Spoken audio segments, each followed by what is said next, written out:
सुनो तो उसको एक ही एंगल से नहीं देखना चाहिए। अब आप देखिए, ये जो चबूतरा है, इसको अगर मैं यहीं खड़ा होकर देखूं तो मुझे एक ही साइड दिखाई देगी। ये मैं कहूंगा कि एक दीवार है इस साइड से, आप उधर बैठे हो, आपको वो साइड दिखाई देगी, तो आप कहोगे जी एक दीवार है मगर आगे टेबल है। लेकिन एक आदमी यहां खड़ा होकर देखेगा, उसको वो भी दिखाई देगा, ये भी दिखाई देगा। तो इसका मतलब आप झूठे हुए, मैं भी झूठा हुआ, यह सही हुआ।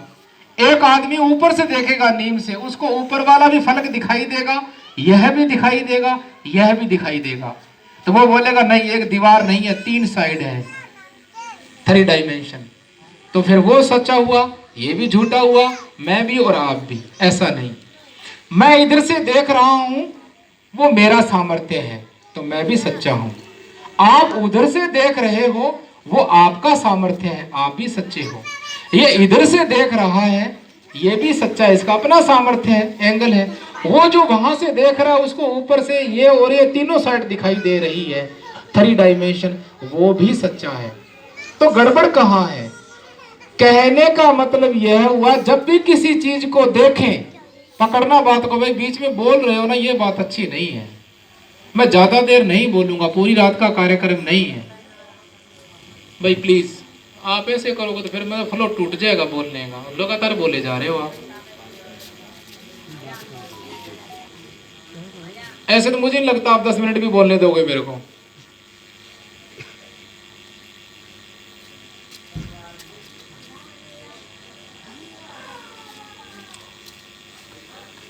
ये जो नियम अभी मैंने भौतिकी जगत में बताया है, इधर से एक दीवार दिखाई दे रही है, उधर से एक दीवार दिखाई दे रही है, इस एंगल से 2 दीवार दिखाई दे रही हैं, और ऊपर से 3 हिस्से दिखाई दे रहे हैं। अब 1 2 3 और 4 लोग हैं, हम चारों ही सही हैं, गलत कोई नहीं है। हम लोग इन दोनों को गलत कहने लग जाते हैं बहुत जल्दी, ऐसा नहीं है, गलत कोई नहीं है, ये चारों ही लोग सही हैं। इन चारों लोगों का अपना अपना सामर्थ्य है, अपनी अपनी शक्ति है, अपनी अपनी लोकेशन है, जिस लोकेशन से वो देख रहे हैं, ये सामर्थ्य है। इसीलिए हम आपस में किसी को झूठा न कहें, गलत न कहें। समझ में आती है इतनी बात तो ना? अब यही बात उठा करके हमें लागू करनी है हमारे जीवन में जो दूसरी घटनाएं घटित होती हैं। यही तरीका है बाबा साहब का ज्ञान अर्जित करने का तरीका बता रहा हूं मैं। आपने देखा है गांव में लोगों को बातचीत करते हुए, वो कहते हैं जी ये तो बिल्कुल सही है जी, बहुत ही सही है जी, ऐसा तो कोई हो ही नहीं सकता, एक जवाब।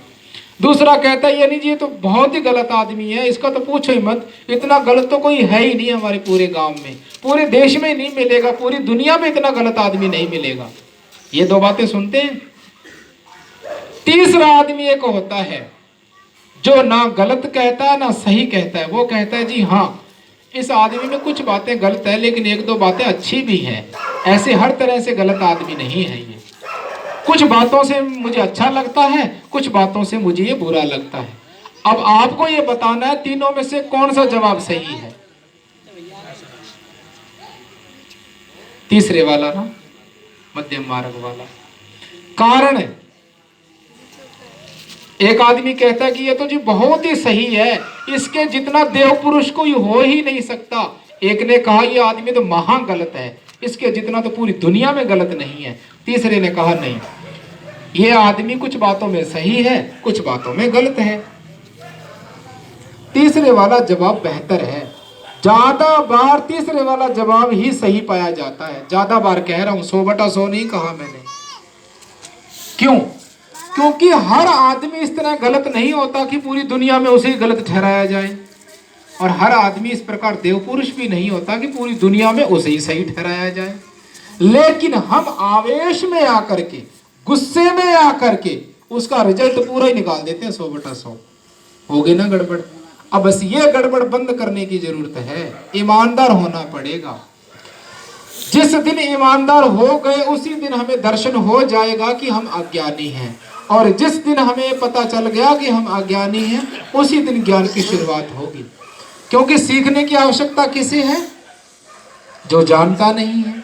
जो पहले से ही अरस्तु का बाप बन के बैठा है, बुद्ध का ही उस्ताद बन के बैठा, उसे सीखने की जरूरत नहीं है। और शहर से भी ज्यादा गांव में विद्वान पाए जाते हैं, और गांवों के विद्वानों की तो पूछो ही मत, बड़े विद्वान पाए जाते हैं। एक दिन एक मुझे कह रहा था, मैंने कोई बात बोली उसको, मैंने कहा बाबा साहब ने ऐसा ऐसा कहा है, तो वो कहने लगा जी जहां तक मेरा आइडिया है बाबा साहब ने ऐसे तो ना कही होगी। 12वीं क्लास पास, कितनी उम्र रही होगी उसकी, देख रहे हो आप। एक 12वीं क्लास लड़का ये कह रहा है कि जहां तक मेरा आइडिया है। मैंने कहा तेरा आइडिया कहां तक है ये और बता दे, है ना। अभी अभी तो तूने हिंदी पढ़ना सीखा है और तेरे जहां तक वहां तक आइडिया भी हो गए। हाँ, तेरी 80-70 साल उम्र होती तो मैं मान भी लेता, है ना। दूध के दांत झड़े और जहां तक मह तक, कहां तक? मैंने कहा गांव की चौपाल तक या बंबा तक या रोड तक है, कहां तक? देखो कितनी बड़ी सनक है। मैं जो भी बात कहूं बाबा साहब की, वो हर बात पे ये बोल दे कि जहां तक मेरा आइडिया, मेरा सोचना, बाबा साहब ने ऐसे तो ना कही होगी। मैं कहा अंदाजे ही है या कोई पुस्तक पढ़ी है? मैं कहा बाबा साहब की कोई पुस्तक पढ़ी है? बोलो पढ़ी तो नहीं। फिर ये जहां तक वहां तक वाली बात कहां से लाया? जो उसे लेकर आया था, मैंने कहा भाई इसको भर्ती कराओ, इसको इलाज की जरूरत है, इसे भर्ती कराओ, करा ही दो। ये पागलपन और बड़े तो मैं काट खाए, उससे पहले भर्ती करा ही दो। अब बात आती है बातचीत करने का तरीका क्या हो, क्योंकि चौपाल में आप बैठते हो, यहां आप बातचीत करते हो, और बातचीत का नतीजा कुछ नहीं है, कुंठाएं उड़ेली जाती है। एक होता तर्क माने कारण, एक होता कुतर्क, एक होता सुतर्क। तर्क, सुतर्क, कुतर्क, और एक होता तर्काभास। इन 4 चीजों को मैं समझाऊंगा, ध्यानपूर्वक सुनना।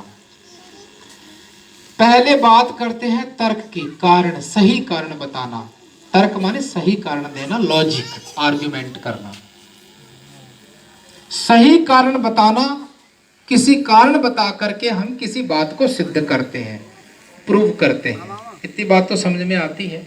जब घर में झगड़ा होता है, पंचायत में कोई बात होती है, तहसीलदार पूछता है, कलेक्टर पूछता है, पटवारी पूछता है, तो कारण बताते हैं, इसे कहते हैं तर्क। फिर एक होता है तर्काभास। तर्क तो होना मगर तर्क जैसा लगे। कैसे?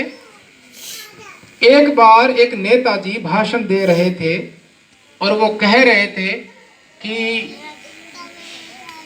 एसी वाले रूम में बैठ करके आप किसानों और मजदूरों के लिए कैसे योजना बना सकते हो? अगर किसान और मजदूरों के बारे में आपको जानना है तो जून की दोपहर में तप करके देखो, पसीना बहा करके देखो, तब पता चलेगा। एक नेता ऐसे बोल रहा था उकसाने वाली भाषा में। लोगों ने तालियां बजाई, नेताजी को अच्छा लगा, सुनने वालों को भी अच्छा लगा। पक्ष की बात मालूम पड़ी, मजदूर और किसानों ने सोचा पक्ष की बात है। अब उनसे कोई ये पूछने वाला हो कि अगर किसानों और मजदूरों के बारे में योजना ड्राफ्ट करनी है तो क्या अपना कागज और टेबल वो वहां धूप में ले जाकर बैठ ले कि यहाँ बनाओ सर, जहाँ कागज ही ना दिखाई दे, तब सही बनेगी योजना? अरे वो लोग ऐसे वाले रूम में इसीलिए बैठे हैं कि वो किसान और मजदूरों से ज्यादा दिमाग वाले हैं। अब ये बात भी बुरी लग जाती है किसानों और मजदूरों को, है ना। ये जो झूठा लाड लडाने का काम है ना, इससे मुक्त होना पड़ेगा। अब ये 4-5 बारी बात मैं बोल दूं ना तो आपकी भी गैरत जाग जाएगी। बनते जी ऐसी बात ना है, गांव में भी बहुत बड़े विद्वान बैठे हैं, अरस्तु के पिताजी, बुद्ध के भी उस्ताद बैठे हैं गाँवों में, और गाँव वालों की विद्वता तो पकड़ में नहीं आती किधर से। हमारी ईगो हर्ट हो जाती है। आप किसान और मजदूरों को मूर्ख मूर्ख कहने की जरूरत नहीं है, बस ये कह दीजिए कि एग्रीकल्चर डिपार्टमेंट में जो ऑफिसर है, जो वैज्ञानिक है, साइंटिस्ट है, वो इनसे ज्यादा जानते हैं, और ज्यादा जानते हैं, इसमें कोई दो राय नहीं है, ज्यादा जानते हैं, सच है। मगर ये सच हमें स्वीकार नहीं है। क्यों? जमीन किसान की माँ है, और उसकी माँ के बारे में वैज्ञानिक कैसे जानता है? उसकी माँ की तो छोड़ो, हमारे बारे में डॉक्टर हमसे ज्यादा जानता है। हम अपनी काया के बारे में क्या जानते हैं? कुछ नहीं जानते। बस इतना पता, यहाँ दर्द हो रहा, यहाँ दर्द हो रहा, दर्द ही तो बता सकते हैं ना, रीजन नहीं बता सकते। ऐसा होता तो ऑपरेशन घर ही कर लेते हम। उसी प्रकार खेती बाड़ी के बारे में खेती बाड़ी के वैज्ञानिक ज्यादा जानते हैं, मगर यही बात अगर मैं बार बार बोल दूं तो गांव के किसान और मजदूर चिढ़ जाएंगे इस बात से, क्योंकि नासमझी है। तो समझ में आई ये बात, तर्काभास, तर्क जैसा आभास हो मगर तर्क हो ना। एक बार एक और नेताजी भाषण दे रहे थे, क्योंकि तर्काभास यही पैदा करते हैं ठगने वाले लोग। क्या कहा कि आपको पता है आजकल खाने में ताकत क्यों नहीं है, घुटनों में दर्द क्यों होता है, किडनी फेल क्यों हो जाती है, कैंसर क्यों हो रहा है, जोर क्यों नहीं है नौजवानों में? क्योंकि आजकल के पानी में करंट ही नहीं है। करंट क्यों नहीं है? क्योंकि पानी से तो बिजली बन रही है। तो लोग सोचते हैं, सुना तो है पानी से बिजली बनती है। जब पानी से बिजली बन गई तो करंट तो उसमें बचा ही नहीं, पर करंट आए कहां से? गेहूं खाने से, चावल खाने से। अब ये बात भी अच्छी लगती है सुनने में, लोगों ने तालियां बजाई, मगर है झूठ। ऐसे थोड़ी ना होता है कोई। उनको लगता है कि पानी से बिजली बनाई है ना, तो सरसों में से जैसे तेल निकाला जाता है निचोड़ करके, वैसे पानी में से बिजली निकाल ली, पीछे कुछ बचा नहीं, डिस्चार्ज कर दिया पानी को, तो बैटरी खत्म पानी की है। ये है तर्काभास, और तर्क है सही कारण बताना। तर्काभास है तर्क जैसा लगे मगर तर्क हो ना। अब आता कुतर्क, और कुतर्क में तो कुतर्क विद्या तो जबरदस्त होती है हमारे पास। कुतर्क का मतलब है जिस बात का कोई लेना देना ही ना हो चल रही बात से। एक बार किसी ने यह समझाया, नीचे जमीन पे शराब फैला करके उसमें एक चींटी छोड़ दी, और वो चींटी थोड़ी देर उस पानी शराब में गई, थोड़ी देर बाद वो मर गई। तो शराबी को कहा कि देख, शराब इतनी बुरी चीज है, पीने से ऐसे मर जाता है, तो बंद कर दे, पी मत। तो उसने कहा अच्छा, मतलब शराब पीने से पेट के कीड़े मरते हैं, अच्छी बात है ये तो, पीनी चाहिए, है ना। इसे कहते हैं कुतर्क। कोरोना आया तो कोरोना में किसी ने कहा सैनिटाइजर में तो वही अल्कोहल होता जो हम शराब में पीते हैं। तो शराबी ने सोचा अरे बड़ी पॉजिटिव घटना घटी है, हमारे पक्ष की घटी है। फिर किसी ने कहा कि शराब पीने वालों को कोरोना कम होगा, क्योंकि गले में वो रहेगा नहीं, मर जाएगा। अब शराबियों ने सोचा भी बेच दो सामान, हमारी चलने दो अब तो बढ़िया। ये भी कुतर्क ही था, ऐसे थोड़ी ना होता है कोई। उसका मतलब ये था कि उसका असर रहेगा। अगर ऐसा होता तो सरकार फिर ये जो बम्बे बह रही है ना, सप्लाई आ रही है, इसमें शराब ही आती, फिर टूंटियों में पियो सारे, फिर वैक्सीन की जरूरत थोड़ी ना थी कोई। लेकिन कुतर्क, तर्क, सुतर्क, सुतर्क माने बहुत ही अच्छा कारण बताना, प्रथम श्रेणी का कारण बताना। तो तर्क करना सीखिए, ठीक करना सीखिए। सबसे पहले स्वीकार करें कि हम जानते नहीं हैं। ये मेरी दूसरी बात पूरी होगी, तीसरी बात पे आता हूं। दो बातें उल्टी नहीं करना, आपस में विपरीत। या तो बाबा साहब को मसीहा मानना छोड़ दो, ये मजाक बंद हो जाए, और या फिर बाबा साहब को मसीहा मानते हो तो बाबा साहब को जीना सीखो। गाओ मत बाबा साहब को, गाने का विषय नहीं है बाबा साहब। एक गांव के अंदर मैं बोल रहा था तो किसी ने कहा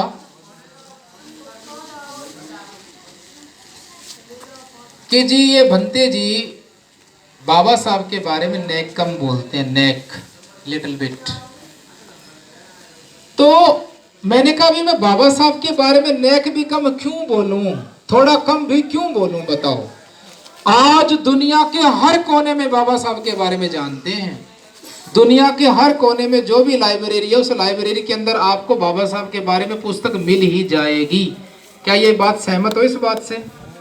अगर आप लोग इस बात से सहमत हो, राजी हो, तो फिर आपको दूसरी बात भी स्वीकार करनी पड़ेगी। अब जो बाबा साहब के बारे में बोलता है ना, वो एक नंबर का झूठा है। जब आपको पता ही है जो बात, फिर मैं बार बार वही बात बता रहा हूं, इसका मतलब मैं कोई असली बात से बचना चाहता हूं। ये कैसी लगी आपको?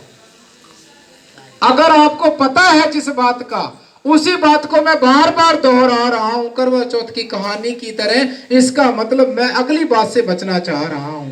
और अंबेडकरवादी वही लोग हैं जो बाबा साहब से बचना चाहते हैं। वरना अम्बेडकरवाद नाम का कोई चैप्टर नहीं है। आप में से कोई भी मुझे पुस्तक ला के बता दो कि ये देखो जी अम्बेडकरवाद बाबा साहब लिख कर गए हैं। ये उन लोगों का घड़ा हुआ शब्द है जो झूठे हैं, एक नंबर के झूठे, जो बाबा साहब से बचना चाहते हैं, बाबा साहब के नाम पे पैसा खाना चाहते हैं, बाबा साहब के नाम पे संगठन बनाना चाहते हैं, बाबा साहब के नाम पे जगह कब्जाना चाहते हैं, वो लोग अम्बेडकरवादी हैं। अम्बेडकरवाद का नाम का कोई चैप्टर नहीं है कहीं भी, बता दो एक भी पुस्तक। बाबा साहब को मानना बेईमानी है। बाबा साहब को मानने का मतलब है बाबा साहब से बचा कैसे जाए। को नहीं मानना, बाबा साहब की मानना है। अंतर है ना बड़ा सारा है। बाबा साहब को माने या की माने। हम बाबा साहब के साथ इतना बेहुदा मजाक करते हैं जितना कोई नहीं करता। डॉक्टर के पास गए, डॉक्टर ने पुड़िया दे दी कि ये दवा है, 3 टाइम खानी है, गरम पानी के साथ, गुनगुने पानी के साथ। और हम लोगों ने क्या किया, वो दवाई तो खाई नहीं, और हम लोग ना डॉक्टर की जय जयकार करना शुरू कर दी। कितने साल डॉक्टर की जय जयकार करने से पेट सही हो जाएगा? नहीं होगा, कभी नहीं होगा। अगर डॉक्टर पे भरोसा है तो डॉक्टर की दी हुई दवा खाओ। दवा हम खा नहीं रहे, जय जय जय जय जय भीम पी के पौआ ना, फिर क्या मतलब है? कोई मतलब नहीं है। समझदार आदमी कभी नहीं चीखता ऐसे, आचरण में बदलाव लाता है वो अपने व्यवहार में।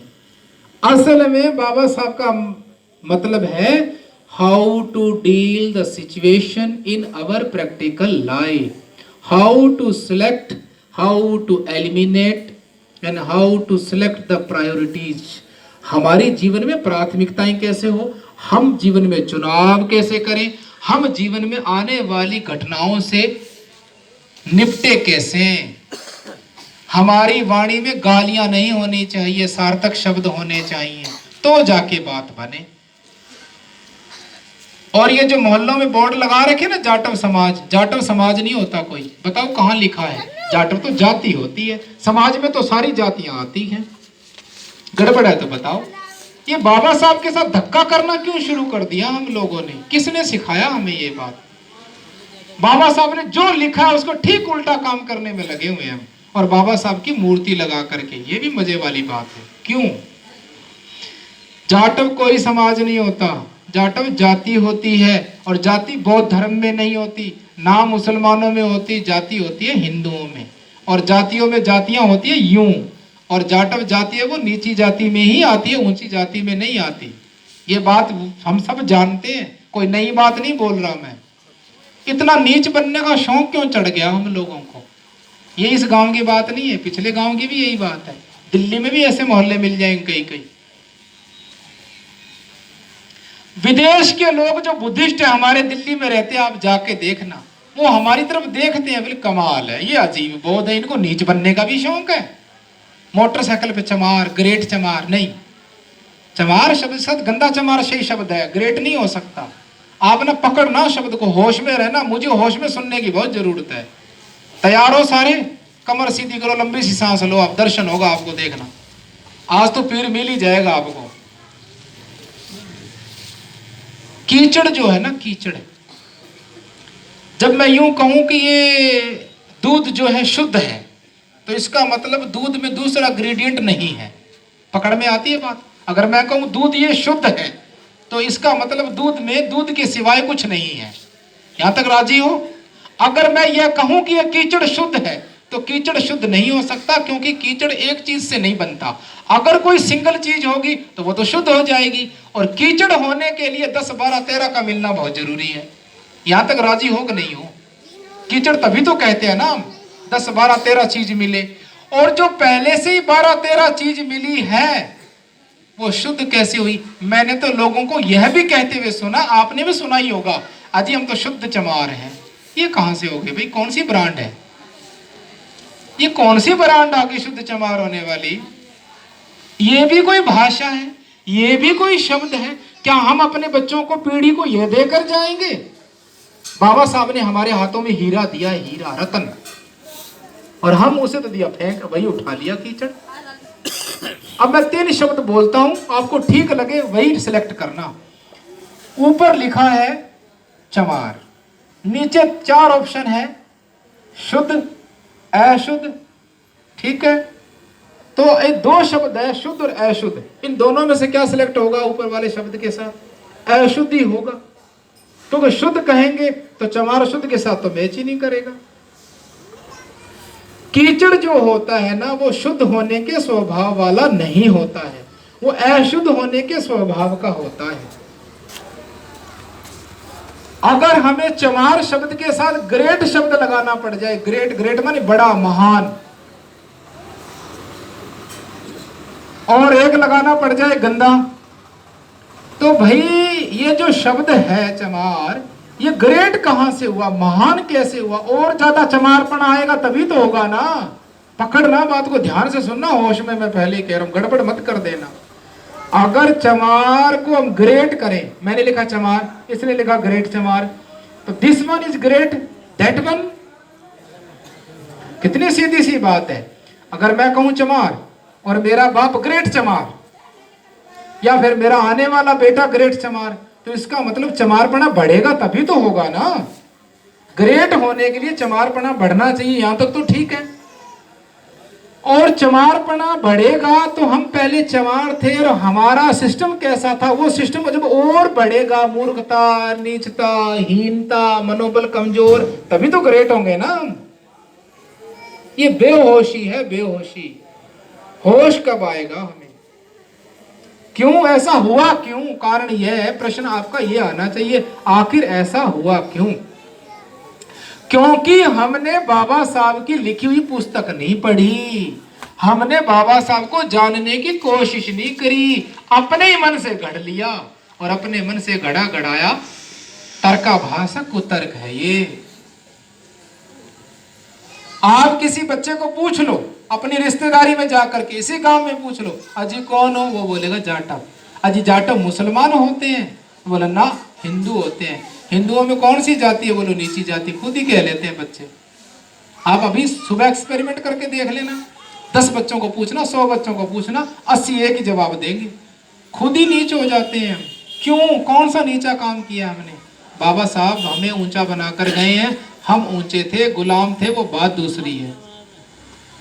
आज 2024 है, ये हाल है हमारा, क्योंकि हम सीखना नहीं चाहते, क्योंकि हम वो सुनना ही नहीं चाहते जो बाबा साहब बोल रहे हैं।